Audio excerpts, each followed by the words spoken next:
Hoje quem nos recebe é o Almirante Lima Filho. Ele é o juiz-presidente do Tribunal Marítimo, natural do Rio de Janeiro, foi declarado guarda-marinha em dezembro de 1980. Almirante Lima Filho, eu agradeço imensamente o apoio que o senhor dá ao Amigos do Mar, a me receber neste gabinete, enfim, para mais uma entrevista. Muito obrigado, Nívia. Para mim também é uma satisfação. Eu é que agradeço aos Amigos do Mar, que possuem um papel muito importante, sob o meu ponto de vista, porque essas entrevistas, direta e indiretamente, contribuem para a consolidação de uma mentalidade marítima em nosso país.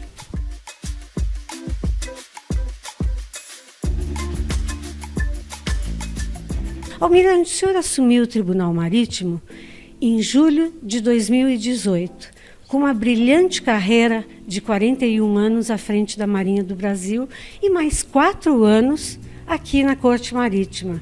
É isso?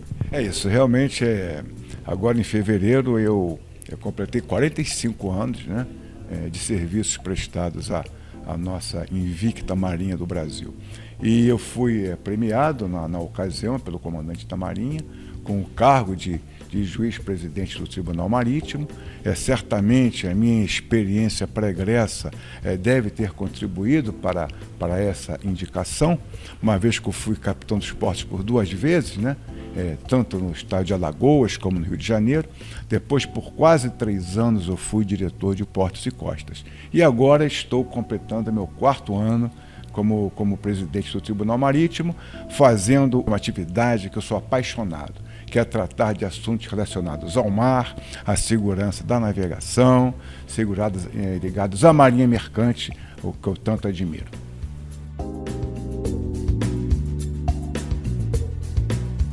Almirante, nesse tempo difícil que foi a pandemia, aqui no Tribunal Marítimo, tudo correu muito rápido para que nada parasse. Como foi isso? Inicialmente, é importante que os Amigos do Mar saibam que, nesse período, o binômio navio-porto não parou.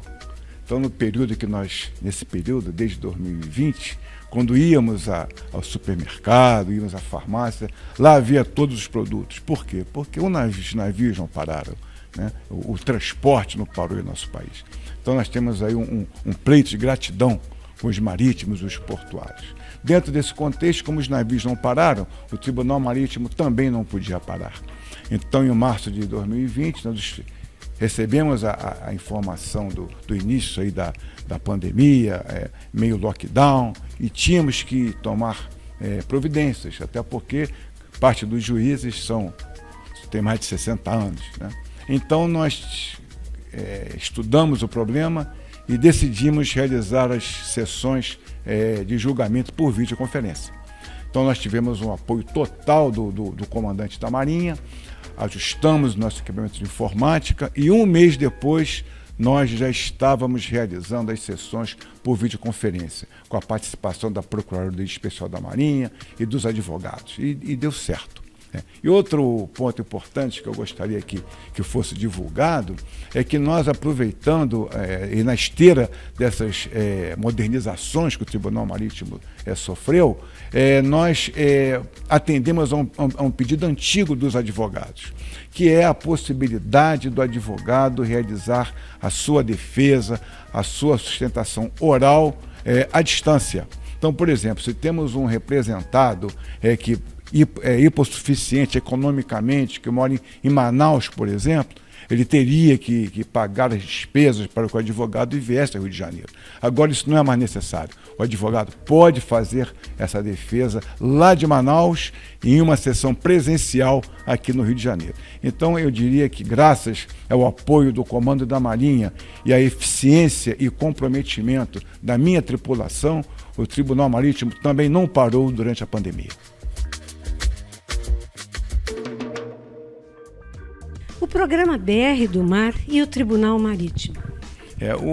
O programa BR do Mar, né, que acabou se transformando na Lei 14.301 de 2022, eu acompanhei desde o início, né, todos os debates sobre essa lei, e o objetivo maior dessa lei é incentivar a cabotagem em nosso país. porque se nós nos contemplarmos a matriz logística de transporte, nós veremos que há uma predominância do transporte rodoviário. E pela imensidão dos mares brasileiros, acho que nós devemos realmente aumentar o transporte aquaviário, incentivar o modal aquaviário no Brasil. E esse foi um dos objetivos dessa lei. Então, o objetivo seria aumentar a cabotagem, aumentar a competitividade e facilitar a entrada de outros navios aqui no nosso país, reduzindo custos. E dentro desse contexto, o Tribunal Marítimo ele participa. De que forma? Porque todo o registro de embarcações é feito no Tribunal Marítimo. O registro especial brasileiro é feito no Tribunal Marítimo. Então nós temos a percepção de que haverá um aumento no número de navios inscritos no registro especial brasileiro. Então, mas nós já estamos preparados, nós acompanhamos a evolução do que antecedeu essa lei 14.301 e, de uma forma geral, nós vamos efetivamente aumentar o número de registros no Brasil.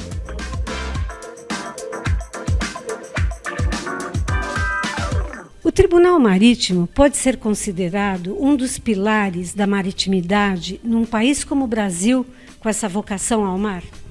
Desde que eu assumi o Tribunal Marítimo, lá se vão 4 anos, eu tenho buscado e estudado como esse tema é visto em outros países.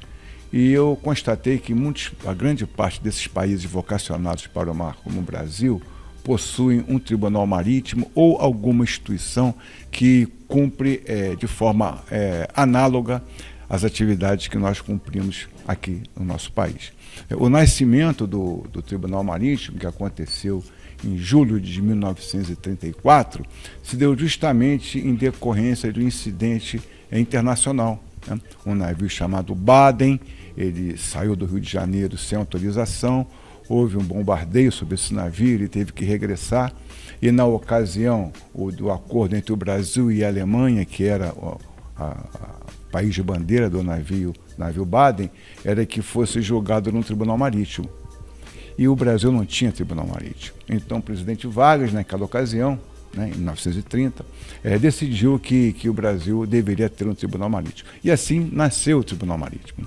Um país, uma instituição característica de um país efetivamente voltado para o mar. E nós temos hoje cerca de 8.000 quilômetros de costas do nosso litoral, temos mais de 15.000 quilômetros de águas interiores, de rios navegáveis, aí nós somos inviáveis sem o mar, Cerca de 95% de todas as nossas exportações são realizadas pelo mar e nós precisamos cada vez mais dar segurança jurídica para aqueles armadores, aqueles investidores que enviam seus navios para operar no Brasil. Então, isso é uma das principais razões do Tribunal Marítimo.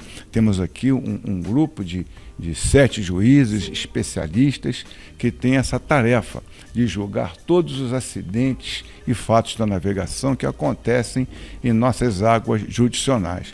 E o produto do nosso trabalho, após o julgamento, é produzido um documento chamado acórdão, e esse acórdão muitas vezes é utilizado pela Justiça para tomar medidas importantes judiciais, porque nós efetivamente somos aqueles que temos o tecnicismo para efetivamente julgar e identificar as possíveis causas, as circunstâncias em que aconteceu esse acidente. Então, eu concluo as minhas palavras dizendo que o Tribunal Marítimo, ele efetivamente é uma prova de que o nosso país possui um DNA efetivamente marítimo.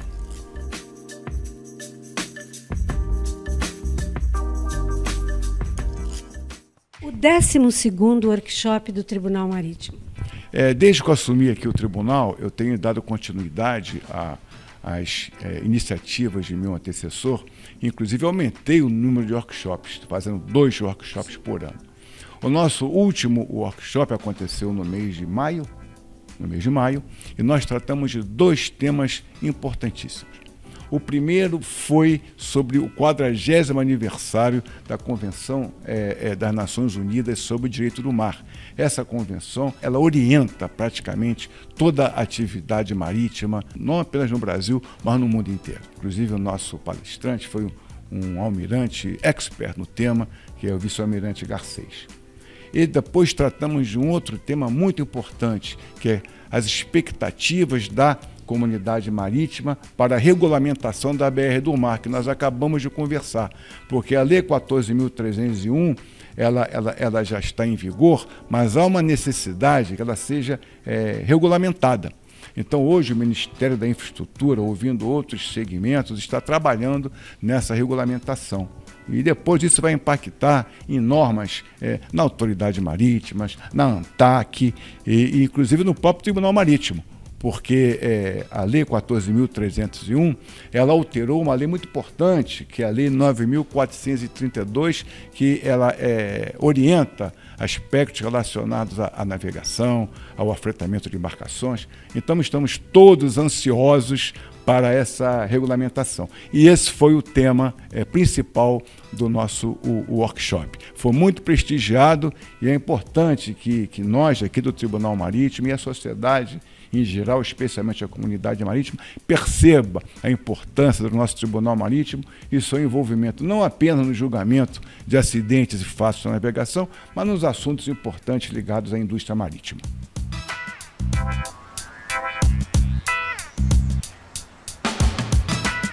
Almirante, a praticagem do Brasil e o meio ambiente. São dois temas importantíssimos, né? Eu acompanho a atuação da praticagem desde que eu era capitão dos portos de Alagoas, em 2002, e nós temos hoje aqui no Brasil uma praticagem eficiente e contribui para que nós tenhamos um número reduzido de acidentes em nossos portos. Inclusive, recentemente, a convite da praticagem do Rio de Janeiro, eu participei como palestrante de um evento, o fator humano e a segurança da navegação. E lá eu pude reportar e debater esse assunto. Hoje nós podemos, sem medo de errar, dizer que o Brasil é um país que possui portos seguros. E com relação ao meio ambiente, um tema interessante também, porque logo que eu cheguei aqui havia uma dúvida sobre qual a competência do Tribunal Marítimo quando acontece um acidente marítimo com poluição. Ficou muito claro, inclusive eu publiquei uma resolução aprovada aqui por unanimidade no colegiado, e que as nossas atribuições aqui no Tribunal Marítimo, elas são apenas o que acontece dentro do navio. Ou se foi uma falha do comandante, ou se foi algum problema de uma rachadura no costado. Os efeitos sobre o meio ambiente transcendem a competência do Tribunal Marítimo. Agora, a ligação que você falou entre a praticagem e o meio ambiente é muito clara, porque no momento que você tem portos seguros, em que você não possui acidentes, você indiretamente está contribuindo para a manutenção do meio ambiente marinho. A sua indicação para a Agência Nacional de Transportes Aquaviários, a ANTAC. Eu tive o privilégio de ser formado em abril desse ano, que o presidente da República me indicou para o cargo de um dos diretores da Agência Nacional de Transporte Aquaviário, e o meu nome está ainda em processo de avaliação, aguardando a marcação de uma sabatina no Senado Federal. Então, enquanto isso não acontecer, isso apenas é uma expectativa, né? Não é certo.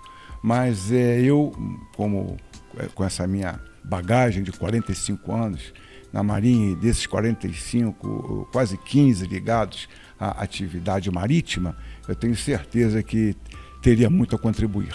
Eu já tive a oportunidade de, como capitão dos portos, ser um fiscalizador, depois, como diretor de portos e costas, um normatizador das atividades marítimas. Aqui no Tribunal Marítimo eu fui um julgador e agora, quem sabe, eu me transforme num regulador, né? Porque eu julgo que a Agência Nacional de Transporte Aquaviário, que trabalha diretamente na regulamentação da prestação de serviços, tanto nas infraestruturas portuárias como nos navios, ela é essencial para a efetividade do binômio navio-porto.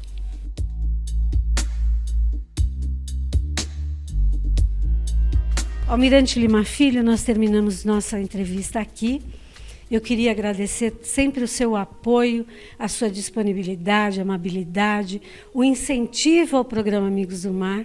E eu deixo a câmera às suas considerações finais, eventos, enfim, a câmera é sua. Bem, Nívia, muito obrigado, né?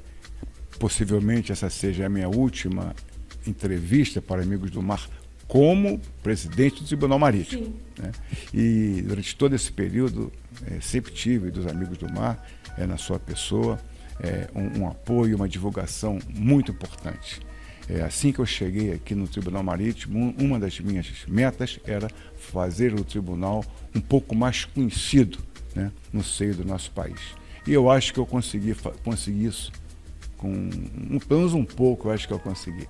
Né? E nesse período eu fui muito feliz aqui no tribunal, acho que eu consegui deixar alguns legados, tanto na parte administrativa como na parte dos nossos processos. Eu tive o privilégio de contar com o apoio de 6 juízes de primeira linha. Nesse período nós tivemos um baque muito grande, que foi a partida de um juiz, que foi o juiz Sérgio, ao qual eu presto aqui a minha homenagem a ele. Os juízes são sensacionais e nós temos um ótimo relacionamento. Não podia também deixar de mencionar, nessas palavras finais, o papel da minha tripulação. Sim.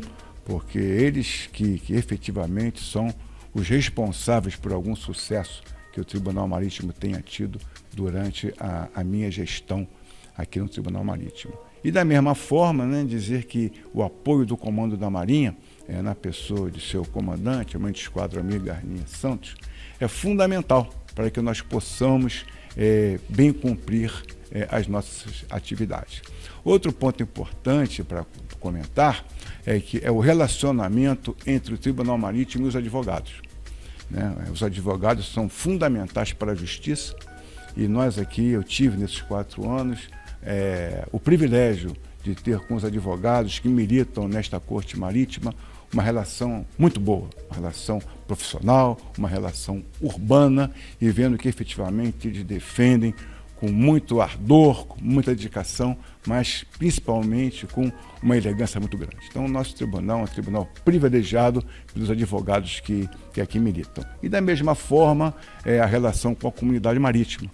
Diversos integrantes de empresas de navegação, de sindicatos ligados à atividade marítima, sempre estiveram aqui conversando comigo, talvez em função dessa minha bagagem de quase 20 anos trabalhando na beira do cais. Então eu queria agradecer a você por esse prestígio, cumprimentar todos os nossos ouvintes, telespectadores dos Amigos do Mar, e dizer que eu continuo, né, firme, comprometido em sempre prestar o melhor serviço ao meu país enquanto ele for exigido por qualquer segmento que seja. Muito obrigado.